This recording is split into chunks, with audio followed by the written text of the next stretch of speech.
കാഞ്ചി കാമകോടി മഠാധിപതിയുടെ പിൻഗാമിയായി ശ്രീ സത്യചന്ദ്രശേഖരേന്ദ്ര സരസ്വതി ശങ്കരാചാര്യ സ്വാമികൾ അഭിഷിക്തനായി. 71ാമത് ശങ്കരാചാര്യരായിട്ടാണ് പൂർവാശ്രമത്തിൽ ആന്ധ്ര സ്വദേശിയായ ദുഡ്ഡു സത്യവെങ്കട സൂര്യ സുബ്രഹ്മണ്യ ഗണേശ ശർമ്മ ദ്രാവിഡ് അഭിഷിക്തനായത്. വേദമന്ത്രങ്ങൾ നിറഞ്ഞു നിന്ന അന്തരീക്ഷത്തിലായിരുന്നു അഭിഷേക ചടങ്ങുകൾ.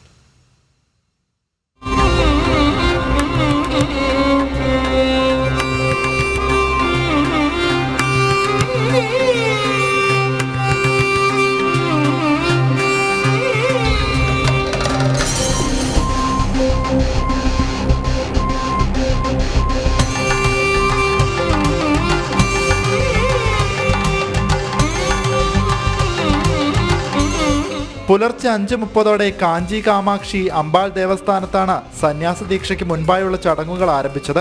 6:30 പഞ്ചഗംഗാ തീർത്ഥത്തിൽ സന്യാസ ദീക്ഷാ സമാരോഹം നടന്നു. വിശേഷ പൂജകൾക്കും ദർശനത്തിനും ശേഷം കാമാക്ഷി അമ്പാൾ ക്ഷേത്രത്തിൽ നിന്നും മഠത്തിലേക്കുള്ള യാത്ര. 10 മണിയോടെ വൃന്ദാവൻ ഹാളിലെ പ്രത്യേകം തയ്യാറാക്കിയ വേദിയിൽ സന്യാസ ദീക്ഷാ സമർപ്പണ ചടങ്ങുകൾ ആരംഭിച്ചു.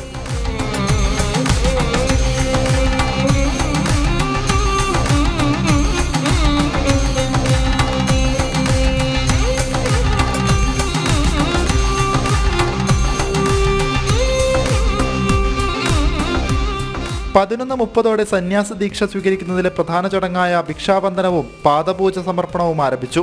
പിന്നീട് സന്യാസ ജീവിതം അടയാളപ്പെടുത്തുന്ന കാവ്യവസ്ത്രവും കമണ്ഡലവും ദണ്ഡും മഠാധിപതി ശങ്കരാചാര്യ വിജയേന്ദ്ര സരസ്വതി കൈമാറി.